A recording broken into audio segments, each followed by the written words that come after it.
consideraciones generales que habría que tener en cuenta para leer la obra. En primer lugar, una epocal. Las palabras argumento y prueba tienen hoy una herencia racional a partir de la razón moderna que no estaba en el pensamiento de Anselmo. Probar es para él más que una demostración racional, es hacer una experiencia. Cuando decimos probar la comida, no damos argumentos, sino la comida para probar. Esa es la primera. Tres consideraciones de Anselmo en el prólogo.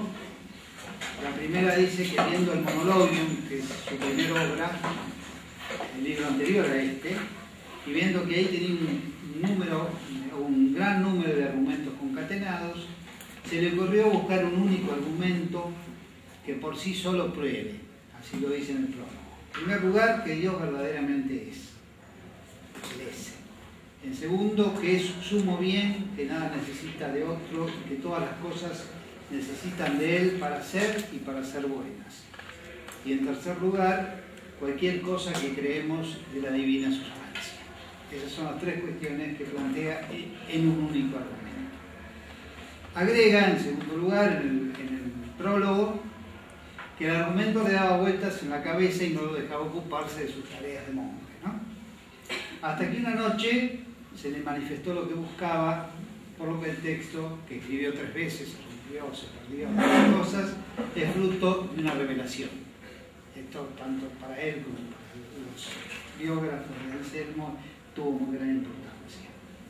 En tercer lugar, en el prólogo dice después que no le quiso poner ni su nombre ni ponerle nombre al libro, porque no lo consideró importante.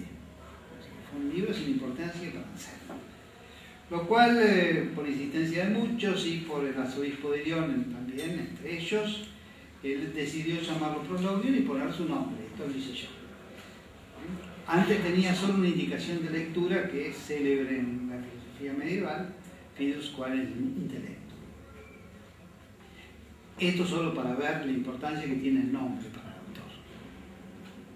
La quinta consideración afecta a todo el libro, y es que Anselmo no se considera un innovador, sino repite el pensamiento de Agustín. Sabía entonces la importancia que el número tiene para Agustín y la belleza, y eso lo mantiene en sus escritos. Por eso en el Prologium hay que ver, tratando de leerlo, qué es lo que se edifica en los 26 capítulos como único argumento, que es el que se le reveló. Esto implica entonces desterrar las tantas interpretaciones que hay de 4 capítulos, ¿no? O del 2 al 4, 3 peor. Y hay que verla entonces en todos sus capítulos cuál fue el argumento único. Esa fue la intención de Anselmo. Y en segundo lugar hay que ver entonces cuál es la belleza en la proporción numérica, por eso la estructura, y la belleza que le ilumina. Y ahí entonces que vamos a tratar de dividir por el poco tiempo que tenemos y provisoriamente esta totalidad del libro, y tratando entonces de hacer una división provisoria solamente, en tanto que hay que unificarla siempre con la comprensión que se va haciendo. El primer punto ahí tiene la condición humana. Eso lo expone en el capítulo 1, donde expone las dificultades que el hombre tiene en buscar a Dios. Esa búsqueda es el motivo del libro, que se inicia abandonando las ocupaciones y preocupaciones para entrar en el currículum del alma. Así lo dice, ¿no? El currículum. En ese camino hacia el interior, en el segundo párrafo, ve 7 imposibilidades para encontrar aquel que habita en una luz inaccesible. Pero no solo por su lugar habitado es lo que impide el encuentro, sino también las culpas, que desde Adán, tercer párrafo, y Eva, cuarto, alejan al hombre de Dios. Lo humano no puede acceder porque a la luz inaccesible se le añade el pecado de quien, por haberlo abandonado, tiene vedado el acceso a lo que busca. El camino está cerrado absolutamente para el hombre y queda o la desesperanza o la oración, uno fuerte. para que lo divino haga posible lo imposible.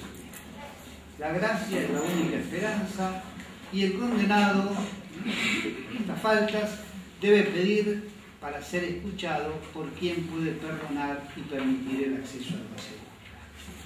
El perdón y la accesibilidad solo pueden darse si Dios se muestra a quien lo apetece.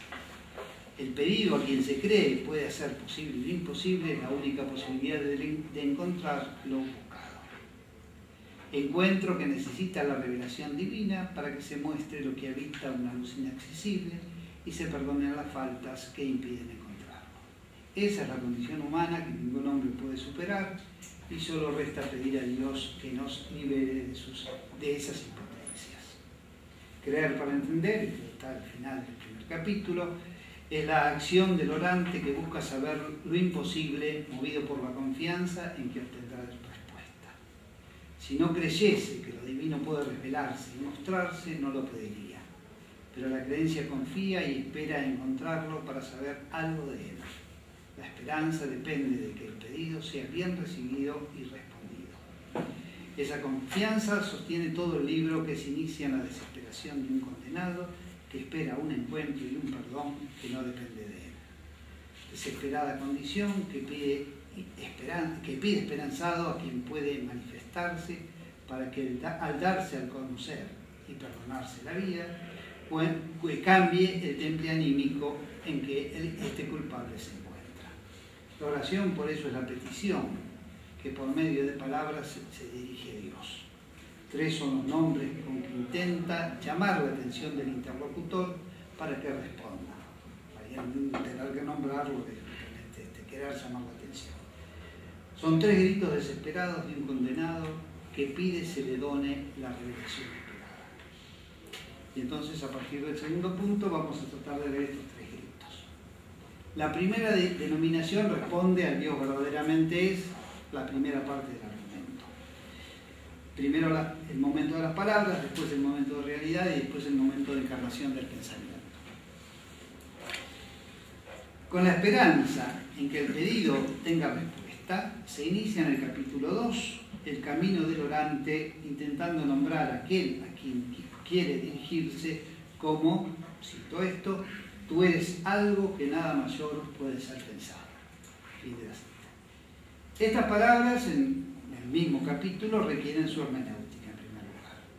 En ellas la cuestión primera es el ese de un tú que intenta decirse, con el predicado de la aclaración, nada mayor puede pensarse. 3 componentes lo edifican. Primero, una negación, nada. En segundo lugar, un comparativo, mayor. Y en tercer lugar, una forma compuesta, en este caso por un verbo activo y otro pasivo. Varía esa forma verbal, pero los 3 elementos se mantienen. Si sacamos la negación, introducimos a Dios en el pensamiento, al ser justamente lo mayor que puede ser pensado. Este fue uno de los equívocos de Gaunilo, ¿no? Al cual le dice, bueno, en todo mi argumento, en ningún lado tengo lo que vos decís. Pero sirvió a todo el racionalismo. Justamente la negación permite poder decir, tú eres mayor, poder posteriormente decir, que es el tercer nombre, tú eres mayor que lo que puede ser pensado. Cosa que no puede la formulación racional, pues no se puede ser al mismo tiempo mayor que en el pensamiento y mayor que el pensamiento. Interpretando el comparativo, hay que afirmar que más grande es lo que está en la realidad y en el pensamiento que lo que habita en uno solo de estos ámbitos. Lo que se indica como es mayor debe estar en ambos espacios. No se trata, muchos piensan, pasar de la inteligencia a la vez, sino solo de interpretar el significado de las palabras del orante. Esta es la primera parte del capítulo 2. Capítulo 3 trata de ver la realidad a la que estas palabras se refieren. Ese sería el segundo momento. En este se ve que las cosas son y no son. Esto está más ampliado en la respuesta a Gaunilo, pero se trata de este problema. Las cosas son y no son, y entonces así como podemos ir en una gradación descendiente hacia un no ser sin ser, lo cual es la nada, también se puede pensar un ser sin no ser, y a eso le decimos Dios. En esta provisoria momento del discurso. Lo divino es ese ser del que no podemos pensar un no ser. Ese es ese máximo, así lo dice en el texto, y verdadero, que es el ser del cual en absoluto no podemos pensar ni decir una negación. En esta línea de realidad, unida a la metafísica, se alcanza el ser que el pensamiento ve sin ninguna limitación, el momento de realidad. El tercero es cómo sintetizamos, esto se hace en el capítulo 4, del 2 al 4 es este primer momento. El capítulo 4 muestra la necesidad de sintetizar las palabras, capítulo 2, y las cosas. Pero esto en un pensamiento encarnado. Y para mostrar cómo esta síntesis no se alcanza, se toma la figura del insensato. Este personaje repite al necio del Salmo, diciendo no hay Dios. Como palabra es lo mismo que decir lo hay, pero la referencia al ese real del capítulo 3 es lo que nos permite con el pensamiento unificar lo expresado y lo indicado, la realidad y las palabras. Y de algún modo con esa unificación el pensamiento crece.